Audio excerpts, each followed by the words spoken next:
दोस्तों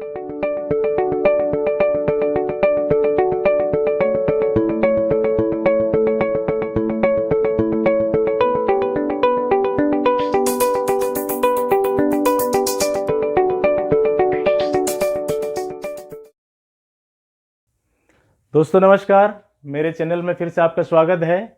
मैं आप सभी का स्वागत करता हूं। आज हम इस सीरीज़ में शुरू करेंगे कि राजनीति शास्त्र में हम देखेंगे कि जो अध्ययन के माध्यम से सीखेंगे वो ये है कि लोकतंत्र को हम पूर्ण रूप से समझेंगे। और मैं आपको इस बारे में थोड़ा बताना चाहता हूं कि लोकतंत्र क्या है, क्योंकि हम इन परिस्थितियों में जीते हैं, भारत के नागरिक हैं और उस लोकतंत्र में जी रहे हैं, तो उसको केवल पढ़ना ही हमारे लिए ज़रूरी नहीं होगा, परंतु उसको हम इस तरह से सीख लें जो हमें जीवन भर काम आएगा। मैं एक बात और बताना चाहता हूं कि अभी कुछ दिन पहले मैं एक छोटी सी सभा में गया था और उस सभा के समाप्त होने के बाद हम लोग बैठे हुए थे और वहाँ बुज़ुर्ग, जवान, लेडीज़ सभी लोग थे। और हो ये रहा था कि वहाँ पर सभा किसी अन्य विषय पर हुआ, पर हम घूम फिर के राजनीतिक बातों पर आ गए।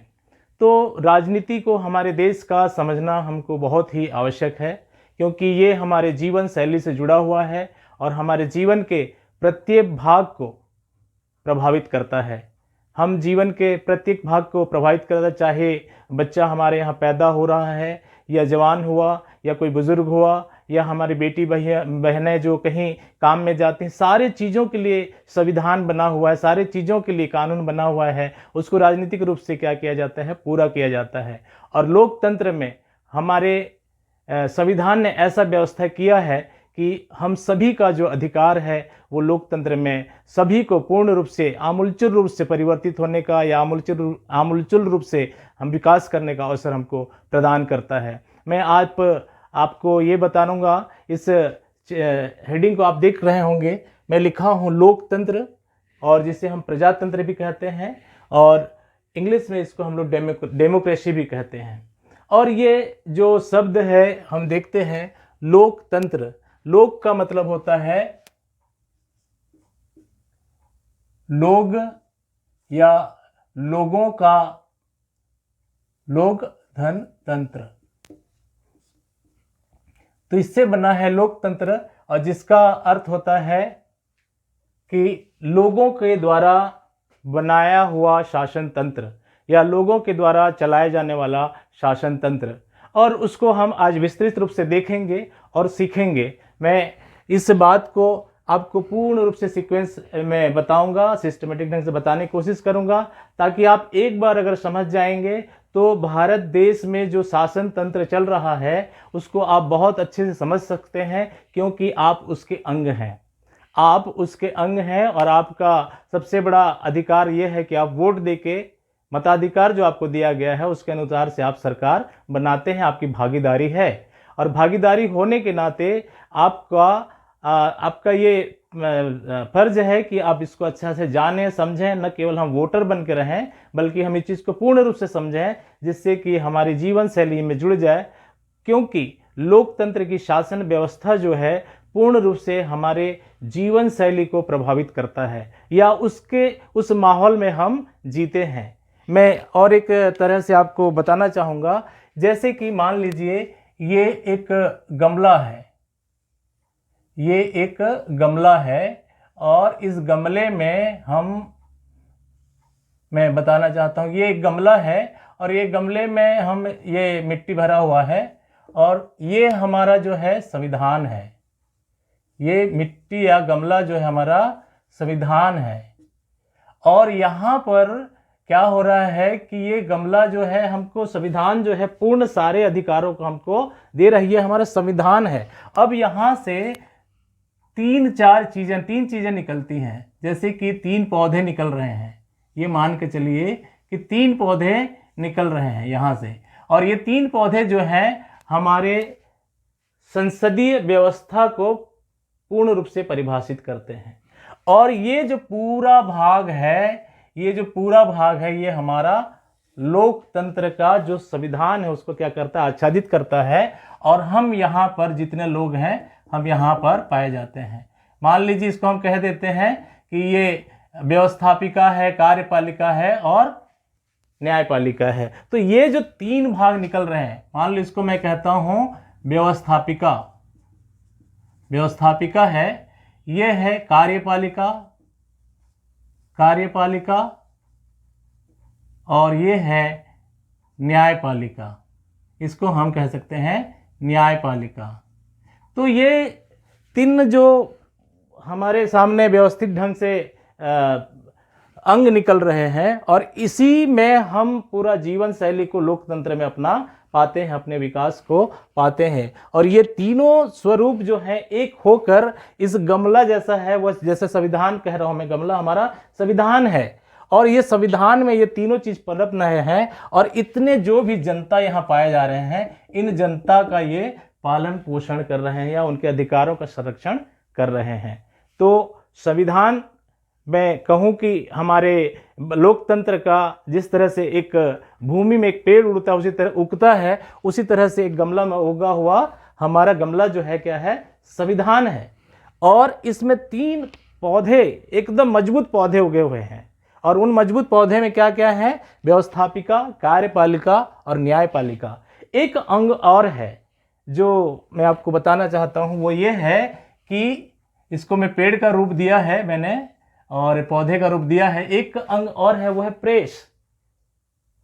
तो प्रेस को हम एक खूबसूरत पक्षी के रूप में हम यहाँ बना सकते हैं। एक खूबसूरत पक्षी यहाँ बैठी है इन डगालों में और वो क्या कर रही है कि इस पेड़ से उस पेड़ या इस डगाल से उस डगाल में जाकर सारे चीजों को देखकर जनता को बता रही है कि यहाँ ये हो रहा है, वहाँ ये हो रहा है और इस तरह की घटनाएं हो रही हैं। चाहे वो व्यवस्थापिका की बातों को है, चाहे कार्यपालिका की बातें हैं, चाहे न्यायपालिका की बातें हैं, वो सब चीज़ों को क्या करे, प्रेस जो है हमके जनता तक लेके आ रही है। तो ये चार स्तंभ हैं लोकतंत्र के, जिसमें मुख्य है संविधान और उस संविधान के अंतर्गत ही लोकतंत्र जो है पूर्ण रूप से कार्य कर रहा है। मैं आपको एक सिंबॉलिक रूप से समझाया।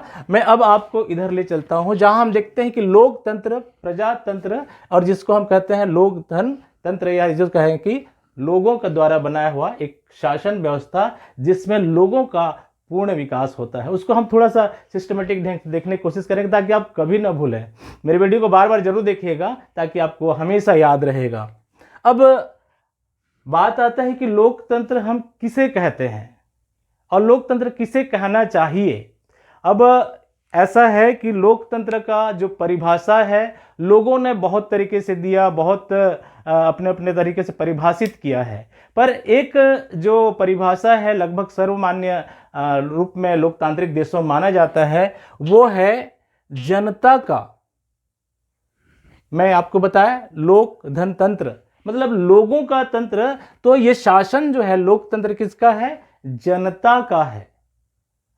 आम नागरिक इसमें जुड़ा हुआ है, वोट देता है और सारे अधिकारों का जो उसको मिलता है उसका वो क्या करता है, पालन करता है, उसको उपभोग करता है और जो उसको अधिकार ये दिया जाता है कि इसका पालन करना है तो उसका पालन भी करता है। तो ये जो है क्या है, जनता का शासन व्यवस्था है और किसके लिए है, जनता के लिए है। ये शासन व्यवस्था किसी वर्ग विशेष का, किसी वर्ण व्यवस्था के लोगों का या किसी जाति का या किसी धन वालों लोगों का या किसी लिंग, ऐसे किसी के साथ भेदभाव नहीं करता, वो सब के लिए समान अवसर प्रदान करता है। तो यहां पर लिखता है जनता के लिए, चाहे वहां कोई गरीब हो चाहे अमीर हो, सबको समानता का अधिकार देता है। मैं इस बात को आपको कहना चाहता हूं कि आप हो सकता है बहुत अमीर आदमी होंगे या कोई एक गरीब आदमी भी होगा, लेकिन मताधिकार देने का जो अधिकार लोकतंत्र में दिया जाता है सभी को दिया जाता है जिसने 18 वर्ष की आयु पूरा कर ली है। और अभी जो आंकड़ा आ चुका है 2024 में जो चुनाव होने वाला है, वहां पर लगभग 5 से 7 करोड़ नए वोटर हमारे देश में आ गए हैं। नया अभी जो वो बना है वोटर लिस्ट में जो नाम आया, वोटर आईडी बना है, उससे ये आंकड़ा मिला है कि 5 से 7 करोड़ नए वोटर हमारे देश में अभी नए आ गए हैं, जो 2024 हमको वोट देंगे और इस लोकतंत्र के त्यौहार में या लोकतंत्र में सरकार बनाने में भागीदारी उनकी रहेगी। अब आगे है जनता के द्वारा। पहला है जनता का, दूसरा है जनता के लिए और तीसरा है जनता द्वारा। यहां पर एक बात चुपता है, वो ये है कि जनता के द्वारा कैसे हुआ। जनता के द्वारा शासन किया जा रहा है, जनता के द्वारा शासन किया जाता है, जनता के द्वारा शासन किया जाता है।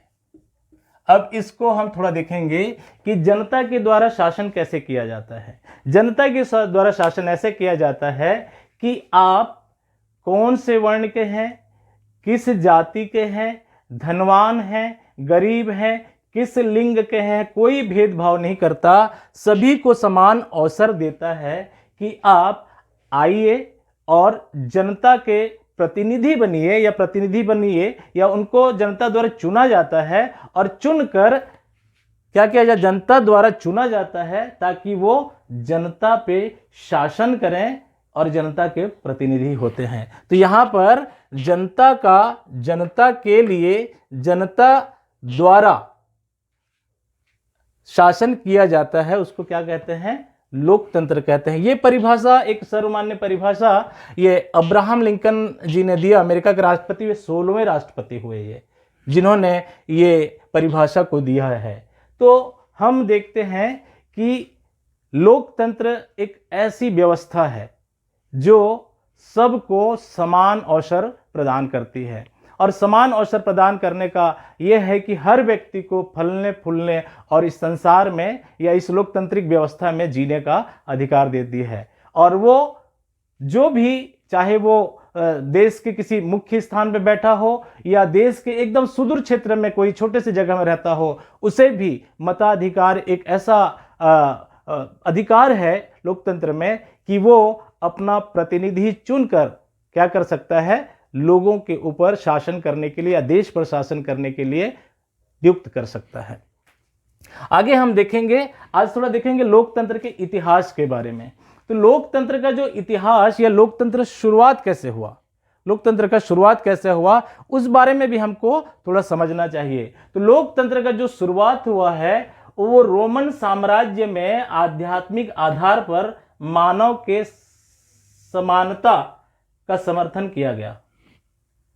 क्या होता है कि रोमन साम्राज्य में आध्यात्मिक जो सभाएं होती थी, वहां ईश्वर के सामने सब क्या है, बराबर हैं।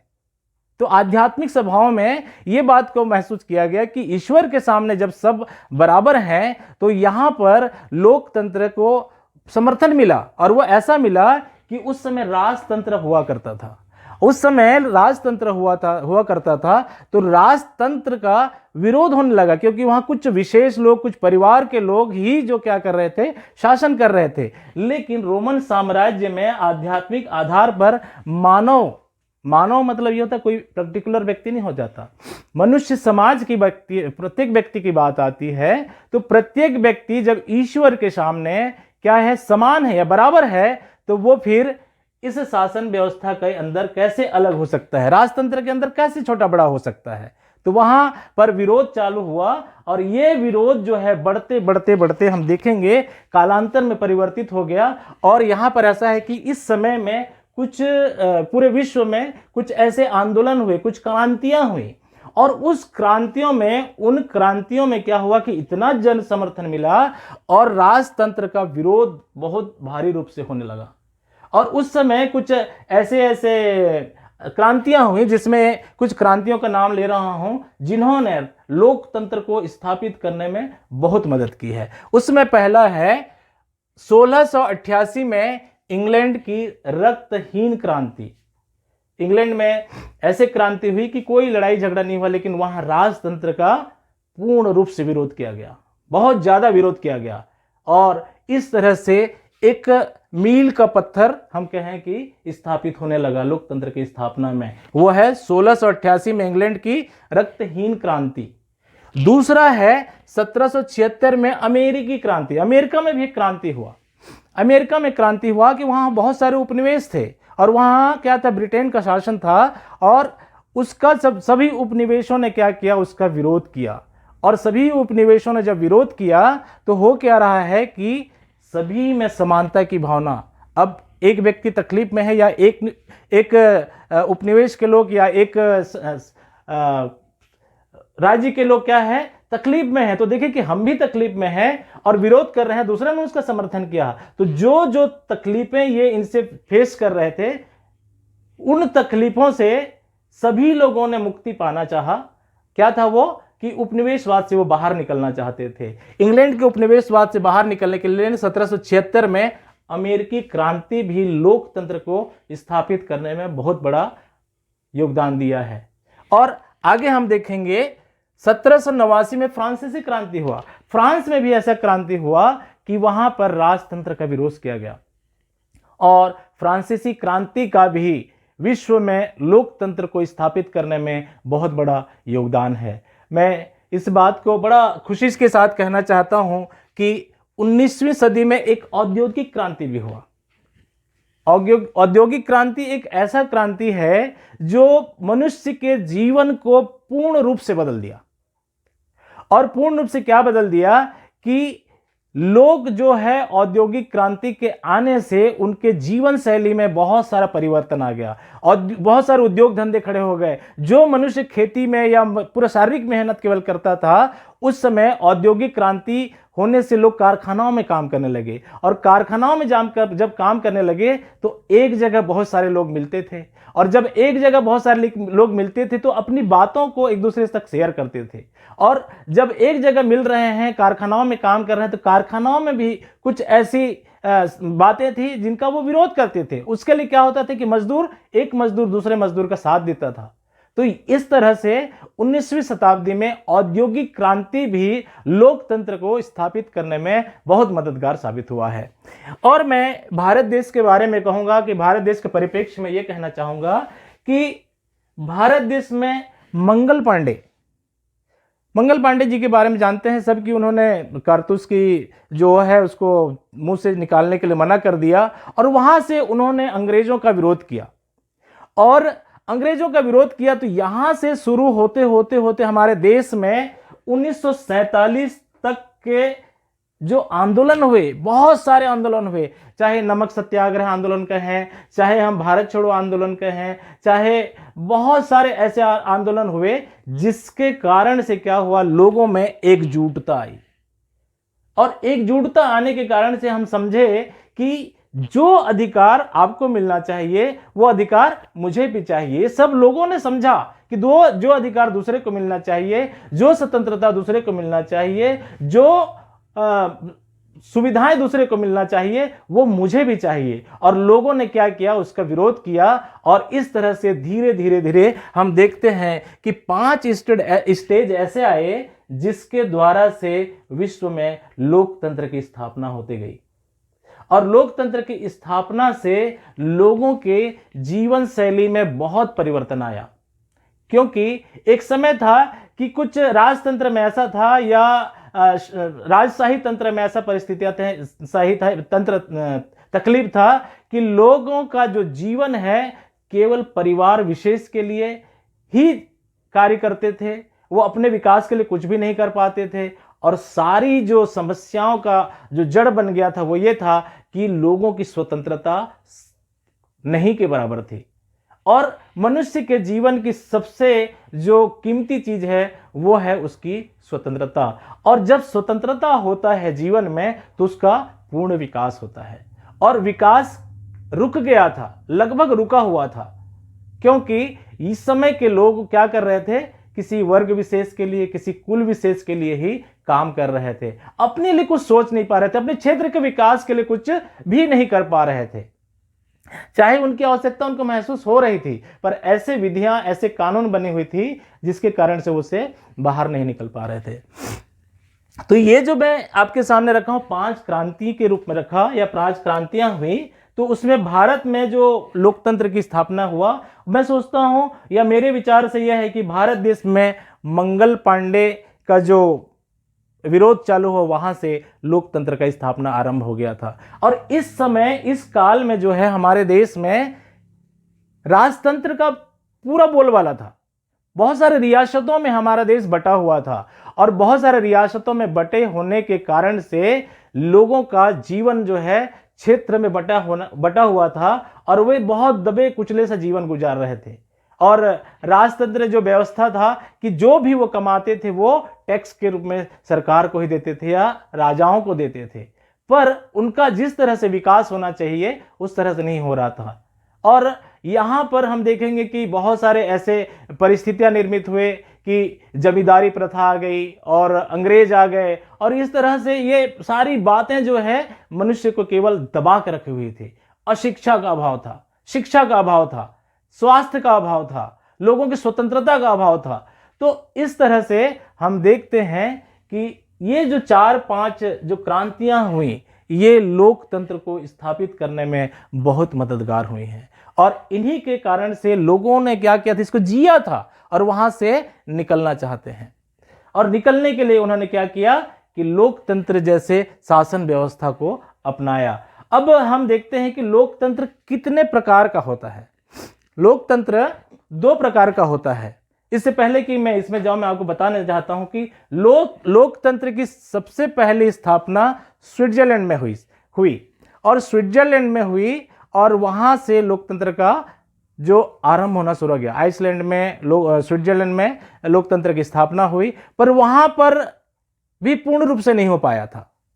वहां पर कुछ वर्ग विशेष को बुलाकर उनसे बातचीत किया जाता, उनको किया जाता था, उनसे सलाह मशुरा किया जाता था और शासन चलाया जाता था। वहां भी कुछ लोग छुटे हुए थे, जिनको कि क्या कहना चाहिए, हम समाज से छुटे हुए या अलग किए हुए लोग थे, जिनके साथ कोई व्यवहार उस तरह से नहीं किया जाता था जिनकी भागीदारी लोकतंत्र में हो। परंतु स्विट्जरलैंड एक ऐसा देश है जहां से लोकतंत्र की स्थापना हुई है। अब हम देखते हैं कि लोकतंत्र के प्रकार, लोकतंत्र के 2 प्रकार है। एक है विशुद्ध एवं प्रत्यक्ष लोकतंत्र और दूसरा है संसदात्मक तथा अध्यक्षात्मक लोकतंत्र। तो विशुद्ध लोकतंत्र का व्यवस्था ऐसा है कि विशुद्ध लोकतंत्र में जब कभी भी कोई निर्णय लिया जाता है तो वहां लोगों को बुलाया जाता है, वहां के लोगों से बातचीत किया जाता है और निर्णय लिया जाता है। उसको कहते हैं विशुद्ध या प्रत्यक्ष रूप से बैठकर बात किया जाता है। वो विशुद्ध लोकतंत्र का एक बेहतरीन प्रमाण है। मैं आज के डेट में भारत में जो पंचायती राज्य है या पंचायती राज्य है, पंचायत है, पंचायत को भी मैं एक उदाहरण के रूप में कह सकता हूं कि वो विशुद्ध लोकतंत्र का एक बढ़िया हमारे पास उदाहरण है, प्रमाण है। क्योंकि गांवों में या पंचायतों में किसी भी तरह का कोई विवाद होता है या कोई काम करना है तो गांव में कोतवाल होते हैं। कोतवाल को बताया जाता है कि मुनादी जी कीजिए, और जब वो मुनादी करते हैं कि आज बैठक है और बैठक होता है, गांव के सभी लोग इकट्ठे होते हैं और वहां पर उस बात को रेश किया जाता है, उस बात को खोला जाता है और सभी लोग अपने विचार उसमें रखते हैं। और उसके बाद जो बेस्ट होता है या जो उस गांव के लिए, उस पंचायत के लिए अच्छा होता है, वो निर्णय लेकर उसको लागू किया जाता है। तो ये विशुद्ध या प्रत्यक्ष लोकतंत्र का एक हम प्रमाण कह सकते हैं। दूसरा है संसदात्मक तथा अध्यक्षात्मक लोकतंत्र। ये संसदात्मक लोकतंत्र जो है, हम इसमें डायरेक्ट रूप से क्या कर रहे हैं, सब भागीदार हैं। सब भागीदार क्या हैं, संसद में जो भी प्रतिनिधि जा रहे हैं वो किससे द्वारा जा रहे हैं, हमारे मताधिकार द्वारा से चुन कर जा रहे हैं। और जब ये चुन कर जा रहे हैं तो ये संसदात्मक, जो हमारे सांसद हैं, हमारे जो विधायक हैं, वो जनप्रतिनिधि हैं। और ये जनप्रतिनिधि क्या कर रहे हैं, यहां पर नीति और विधि बना रहे हैं ताकि वो क्या कर सकें, उस शासन व्यवस्था को ठीक से कर सकें या सही निर्णय ले सकें। और यहां पर जो संसदात्मक वो होता है, यहां पर कार्यपालिका, विधायिका, न्यायपालिका, ये सारे मिले हुए हैं। और अध्यक्षात्मक जो है, अध्यक्षात्मक जो शासन लोकतंत्र है, ये दोनों एक ही तरह का है। इसमें अध्यक्ष एक होता है, या हम उसको कह सकते हैं कि किसी दल का विशेष दल का मुखिया होता है, या हमारे देश का अध्यक्षात्मक जो है हम राष्ट्रपति को कहते हैं, प्रधानमंत्री को। राष्ट्रपति के नाम से प्रधानमंत्री क्या कर रहे हैं? शासन व्यवस्था को चला रहे हैं। पीएमओ ऑफिस हमारा मुख्य कार्यालय है, वहां के सचिव लोगों के माध्यम से ये काम होता है। तो संसदात्मक तथा अध्यक्षात्मक जो शासन या लोकतंत्र है, ये हम इस परिस्थितियों को देख रहे हैं, और यहाँ पर लोगों का जो भागीदारी है सीधा रूप में है। और इस बात को और भी ध्यान देने वाली बात यह है कि लोकतंत्र का व्यापक रूप हम देखेंगे। लोकतंत्र का व्यापक रूप यह है कि लोकतंत्र जो है मनुष्य को, या उस निश्चित भूभाग में जहां लोकतंत्र स्थापित है, जैसे हमारे विश्व में अभी देखेंगे तो भारत सबसे बड़ा लोकतांत्रिक देश है, दूसरा है अमेरिका। ये दोनों लोकतांत्रिक देश हैं, और इन लोकतांत्रिक देशों में लोगों का जीवन शैली पूर्ण रूप से संविधान जो में बनाए गमला ग्रुप में, संविधान में आच्छादित है। प्रत्येक कार्य उसका आच्छादित है। कुछ उसके कर्तव्य हैं कि देश के प्रति, राज्य के प्रति वो करेगा जो नागरिक है, और कुछ उसको लाभ उसको मिलता है। तो उसके लिए व्यापक स्वरूप को हम देखें लोकतंत्र का, तो लोकतंत्र के व्यापक स्वरूप में हम ये पाते हैं कि लोकतंत्र समाज का एक संगठन है जो हमारे जीवन शैली को पूर्ण रूप से कंट्रोल करता है, और बढ़ने और परिवर्तित होने के लिए, उन्नति करने के लिए क्या करता है? मदद करता है। और यही चीज लोकतांत्रिक रूप से हम देखें, राजनीतिक रूप से देखें, तो राजनीतिक रूप में ऐसा है कि लोकतंत्र जो है मनुष्य के जीवन शैली को, चाहे वो उसके व्यापारिक हो, चाहे वो उसके किसी भी कार्य के लिए हो, या देश के कार्यों में सम्मिलित होने का हो, वो क्या करता है? वहां पर भेदभाव नहीं करता है, और सभी लोगों को समान रूप से उन्नति करने का अवसर प्रदान करता है। तो ये व्यापक रूप को हम कहेंगे तो एक ही लाइन में अगर मैं कहना चाहूं तो वहां किसी के साथ भी कोई भेदभाव नहीं किया जाता, सबको समानता का अधिकार दिया जाता है। वो है लोकतंत्र का व्यापक स्वरूप। अब कुछ एक बातें हैं कि लोकतंत्र के कुछ शत्रु भी हैं। लोकतंत्र का कुछ शत्रु भी है, और शत्रु के रूप में है, आज देखेंगे हम विश्व में कि लोकतंत्र में कुछ चीजें जो बुराइयों के रूप में पाए जा रही हैं, वो है भ्रष्टाचार। और आए दिन आप अखबारों में पढ़ते होंगे, सुनते होंगे, समाचारों में देखते होंगे कि भ्रष्टाचार लोकतांत्रिक देशों का एक बहुत बड़ा क्या बन गया है? बीमारी बन गया है। दूसरा है उग्रवाद। उग्रवाद जो है, वहां पर कुछ कौम के लोग या क्षेत्र के लोग क्या कर रहे हैं? उग्रवाद, हिंसा या विरोध भी आ रहा है। पर मैं एक हिंसा पर कहना चाहूंगा कि जब कभी भी लोकतांत्रिक देश में हिंसा होता है, उससे लोग बहुत भाग लेते हैं उसमें, पर उससे देश को बहुत हानि होता है। और देश को हानि क्या होता है कि हम सभी का हानि होता है। हम सार्वजनिक जगहों में आग लगा देते हैं, तोड़फोड़ करते हैं, लोगों का मारपीट करते हैं, और कितना सारा जो जन संपदा है उसका हम क्या करते हैं? विनाश करते हैं। तो इससे लोकतंत्र में बहुत हानि होता है और राष्ट्र का हानि होता है। मैं आपको बताना चाहता हूं, जापान एक ऐसा देश है, वो एक छोटा सा देश है, लेकिन जापान में हिंसा या विरोध करने का जो तरीका है वो बहुत ही अलग है। अगर हमारे देश में ये लागू हो जाए या लोकतांत्रिक देशों में लागू हो जाए तो शायद हमारे देश में बहुत बड़ी परिवर्तन आ सकती है। मैं आपको कहना चाहता हूं कि जापान में होता क्या है कि अगर उनको किसी बात का, किसी नीति का विरोध करना है तो वो सरकार को सूचना दे देते हैं, या उस क्षेत्र के जो प्रमुख हैं, हमारे यहाँ जैसे कलेक्टर होते हैं, उनको सूचना दे देंगे, या प्रदेश का होगा तो उस मुख्यमंत्री को सूचना दे देंगे कि हम जो कार्य 8 घंटे में करते थे, जितना करते थे उससे हम डबल करेंगे। तो होता क्या है कि जापान एक छोटा सा देश है। मान लो एक व्यक्ति एक कारखाना में 1 घंटे में 10 कुर्सी बनाता है, और उस कारखाने में 100 कुर्सी रखने का केवल जगह है, तो वो क्या बनाएगा कि वो 8 घंटा रुकेगा, और वो कह रहा है कि मैं और 8 घंटा रुकूंगा, घर नहीं जाऊंगा, और मैं इस 8 घंटे में जो रुकूंगा, पहले जो 10 कुर्सी बनाता था 8 घंटे में, अब मैं उसको 50 कुर्सी बना के दूंगा। तो उससे समस्या क्या खड़ी हो जाती है कि उस कारखाने में रखने के लिए उनके पास जगह नहीं होती। हमारे यहां उल्टा होता है। हम क्या करते हैं कि जो हमारे देश में है, जो संसाधन है, जो हमारे पे प्रमुख चीजें हैं या हमारी सुविधाएं की चीजें हैं, सार्वजनिक चीजें हैं, उसको हम तोड़ फोड़ करते हैं और अपनी हानि ही करते हैं, जिसके कारण से क्या हो रहा है, देश थोड़ा सा पिछड़ते चला जाता है। इसीलिए अभी एक घटना और बताना चाहूंगा। सिंगूर के बारे में आप जानते हैं। सिंगूर जो कलकत्ता में या बंगाल में एक स्थान थे जहां पर नैनो गाड़ी बनना था, और वहां पर लगभग 1000 एकड़ जमीन का व्यवस्था किया गया था, परंतु वहां की स्थानीय सरकार ने उनका विरोध किया। तो विरोध करने की वजह से हुआ ये कि वो जो विकास उस क्षेत्र में होने वाला था, वो क्या किया गया, गुजरात चला गया। और गुजरात चले जाने की वजह से हो क्या रहा है कि बंगाल के क्षेत्र के लोगों को जो रोजगार मिलता, वहां जो लोगों का जीवन स्तर बढ़ता या वहां पर जो विकास होता, वो लगभग रुक गया। तो ये हिंसा या विरोध करने का तरीका भी जो है लोकतंत्र में एक बहुत बड़ी रुकावट का कारण बन रहा है। दूसरा है परिवारवाद। लोकतंत्र में हम पढ़े हैं कि क्या है, जनता के लिए, जनता के द्वारा जनता का।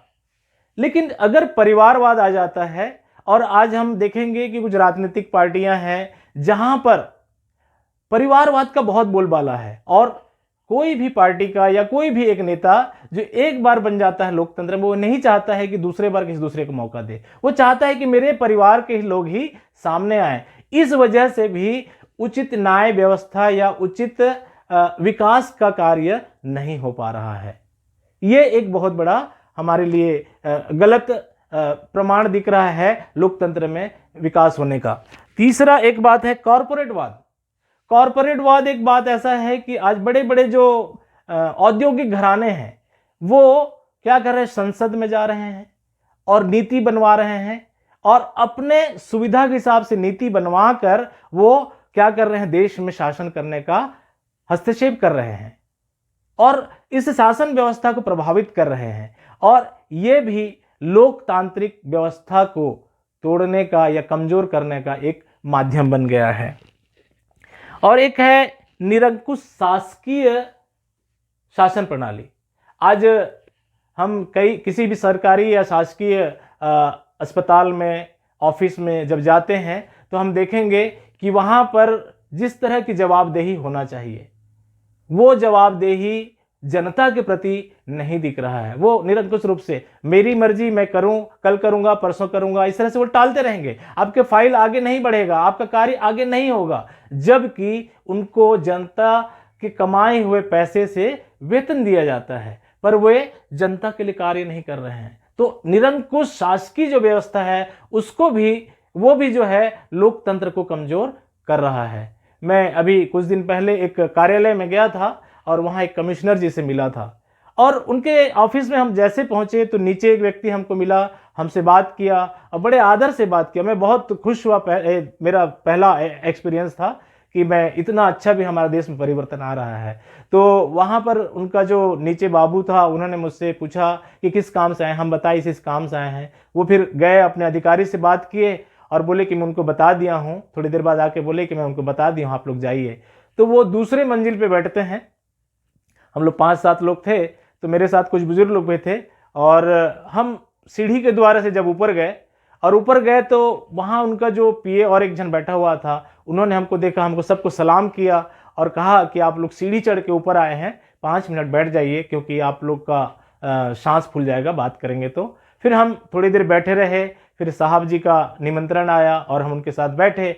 और मैं बताना चाहता हूँ कि वहाँ जो अधिकारी बैठे थे, इतना बढ़िया से हमारे साथ ट्रीट किए, हमें बहुत अच्छा से सारी बातों को सुना और कहा कि आपके समस्या का हल अगर मेरे यहाँ बैठने से हल हो जाता है तो मेरा यहाँ बैठना सफल होगा। मेरा इस बात को सुनकर इतना खुशी हुआ, और मैं इस वीडियो को बनाने का एक मुख्य कारण यह भी था कि लोकतंत्र में इस तरह के लोग भी काम कर रहे हैं, और शासकीय जो व्यवस्था है वो निरंकुशता की ओर भी जा रहा है और कुछ जगह ऐसा हो रहा है कि अच्छे काम भी हो रहे हैं। तो यही व्यवस्था अगर हमारे देश में हो जाए कि जो नागरिक वहां जा रहे हैं, कार्य से जा रहे हैं, उनका अधिकार है, उस बात को वहां बैठने वाले समझें और उनका निराकरण करें, तो देश सुचारू रूप से चलेगा और किसी भी तरह का कहीं कोई समस्या नहीं होगा और भ्रष्टाचार इससे क्या हो जाएगा, कम हो जाएगा। और एक बात जो मैं बताना चाहता हूं वो ये है कि प्रेस पर रोक। आज प्रेस एक ऐसा चौथा स्तंभ के रूप में बताया आपको मैं कि चौथा स्तंभ है, पर प्रेस का जो रोल है वो कुछ हद तक अच्छा हो रहा है और कुछ हद तक नहीं भी हो रहा है। लेकिन लोकतंत्र में प्रेस की आज़ादी होना चाहिए और प्रेस की जिम्मेदारी है, समाचार पत्रों की जिम्मेदारी है कि वो निष्पक्ष रूप से जनता के सामने सरकार के कार्यों का वर्णन रखें, ताकि जनता जब अगली मताधिकार का समय आए तो वो अपने प्रतिनिधियों को, उचित प्रतिनिधियों को चुन सके। अन्यथा भ्रम में ऐसे ऐसे लोगों को चुनकर भेज देती है जो कि सरकार में बैठकर भ्रष्टाचार और गलत चीज़ों को क्या कर रहे हैं, बना रहे हैं, और जिससे देश का विकास रुक जाता है, लोगों का विकास रुक जाता है और लोकतांत्रिक व्यवस्था जो है कमज़ोर हो जाता है। और एक चीज़ जो लोकतंत्र को कमज़ोर कर रहा है वो अशिक्षा और निरक्षरता। आज आप देखेंगे कि जब भी वोटिंग होता है लगभग 50 से 58, अधिकतम जाएगा कहीं पर तो 60% या 62% तक वोट जाता है, वोटिंग का जो रेशियो है वो जाता है। लगभग मैं इसको कहूं कि 40% वोटर आज भी भाग नहीं ले रहे हैं। लोकतंत्र में वोट देने के लिए 40% लोग आज भी भाग नहीं ले रहे हैं। क्यों? क्योंकि वो अपनी जिम्मेदारी को नहीं समझ रहे हैं। हो सकता है इसमें कुछ पढ़े लिखे लोग भी होंगे, परंतु उनको मैं ये कहना चाहता हूं कि पढ़े लिखे होने के बाद भी वो निरक्षर हो रहे हैं। और अशिक्षा या निरक्षरता जो है हमारे देश की बहुत बड़ी कमजोरी बन गई है। आज शहरों में बड़े बड़े स्कूल खुल गए, बहुत बड़े बड़े कॉलेज खुल गए, लेकिन आज भी ऐसे ग्रामीण ऐसे हैं, लगभग 19 से 20 हजार गाँव आज ऐसे भी हैं हमारे देश में जहाँ न तो बिजली ठीक से पहुँच पाई है, न तो वहाँ पर पानी पीने की व्यवस्था है, न स्वास्थ्य की व्यवस्था है, न शिक्षा की व्यवस्था है। और ऐसे लोगों तक जो है लोकतंत्र का जो सुविधा है या लोकतंत्र का जो लाभ है वो नहीं पहुंच पा रहा है। और खुशी की बात यह है कि लोकतंत्र का मूल मंत्र यह है कि देश के केंद्र में बैठा हुआ आदमी, देश का केंद्र में बैठा हुआ, ये देश के सुदूर क्षेत्र में बैठा हुआ एक छोटा सा गांव में क्या कर रहा है, बैठे हुए आदमी के बारे में भी वो सोच रहा है कि इसके लिए मुझे क्या करना है। लोकतंत्र की यही सुंदरता है। केंद्र में बैठा हुआ व्यक्ति या शासक जो है यहां पर एक घर, छोटे से घर में, ग्रामीण क्षेत्र, सुदूर ग्रामीण क्षेत्र में रहने वाले एक व्यक्ति के बारे में कानून बनाता है। तो इस व्यवस्था को ही लोकतंत्र कहते हैं और इस व्यक्ति को यह अधिकार है कि इसका चुनाव को क्या कर सकता है, अगर वो ठीक से काम नहीं करे तो बदल सकता है। परंतु दुख का बात यह है कि 40% लोग आज भी, लगभग 40% लोग आज भी हैं जो लोकतंत्र में मताधिकार का अपना उपयोग नहीं कर रहे हैं और अच्छे सरकारों का निर्माण नहीं कर रहे हैं। आज मैं आपको थोड़ा लोकतंत्र के बारे में बताया और इसमें आपको अच्छे समझ में आ गया होगा। और आने वाले समय में संविधान, और मैं ये जो आपके सामने चित्र रखा, संविधान और उसके बाद संसदात्मक जो हमारा शासन व्यवस्था है, जिसमें व्यवस्थापिका, कार्यपालिका, न्यायपालिका, और वहां से मैं इस तरह से आपको बता दूंगा, पंचायत तक पूरा ले जाऊंगा, ग्राम तक ले जाऊंगा, जहां पर आप कहीं पर भी रहेंगे इस बात को आप समझ जाएंगे कि हमारी जो शासन प्रणाली है कितनी सुंदर और कितनी व्यवस्थित ढंग से बनी हुई है। मैं उस समय के सभी जो राजनेता थे जिन्होंने लोकतांत्रिक व्यवस्था को स्थापित किए हैं, उनके लिए मैं बहुत धन्यवादित हूं कि मैं ऐसे देश में जीता हूं, और मैं सोचता हूं कि आप भी धन्यवादित होंगे कि ऐसे देश में जीते हैं जहां लोकतांत्रिक व्यवस्था है और मुझे और आपको और हम सबों को पूर्ण रूप से विकास करने का अवसर हमको दिया जा रहा है। चाहे वो शिक्षा के क्षेत्र में हो, चाहे स्वास्थ्य लाभ के क्षेत्र में हो, चाहे व्यापार के क्षेत्र में हो, ये देश जो लोकतांत्रिक व्यवस्था को अपना के चल रहा है आज विश्व का अग्रणी देश है और इसके लिए हम सभी भारतीयों को गौरवान्वित होना चाहिए। और मैं इस बात को आखिरी बार अंतिम में ये कहना चाहता हूँ कि आप जब कभी भी वोट देने का समय आए अपने मताधिकार का उपयोग कीजिए और लोकतंत्र को जरूर व्यवस्थित करने में या मजबूत करने में आपको हाथ बढ़ाना चाहिए। साथियों, मैं आपको एक बात ही बताना चाहता हूं कि जब आप इसको समझ जाएंगे तो आने वाले दिन में जो है व्यवस्थापिका, कार्यपालिका, न्यायपालिका और राष्ट्रपति को जब हम सीखेंगे तो वो आपको बहुत ही सरल रूप में समझ में आ जाएगा। इसलिए कि ये जो सिस्टमेटिक ढंग से मैं आपको बता रहा हूं ताकि आप जिस जीवन शैली में जी रहे हैं, जिस शासन पद्धति में जी रहे हैं, वो आपको पूर्ण रूप से समझ आए और आप कहीं पर भी बात कर सकें। मैं बताया शुरू में कि मैं एक छोटी सी सभा में गया था, वहां पर लोग चर्चा कर रहे थे और वाकई हमारी जीवन शैली में ये लोकतंत्र क्या हुआ है, बसा हुआ है और उसे हम जी रहे हैं, तो उसके बारे में हमको जानने का भी पूरा अधिकार और कर्तव्य भी है। आप मेरे चैनल को देख रहे हैं, मेरे वीडियो को आप देखिए और मेरे चैनल को क्या कीजिए, सब्सक्राइब भी कीजिए और लोगों को तक शेयर भी कीजिए और लाइक जरूर कीजिए। बहुत बहुत धन्यवाद, बहुत बहुत धन्यवाद।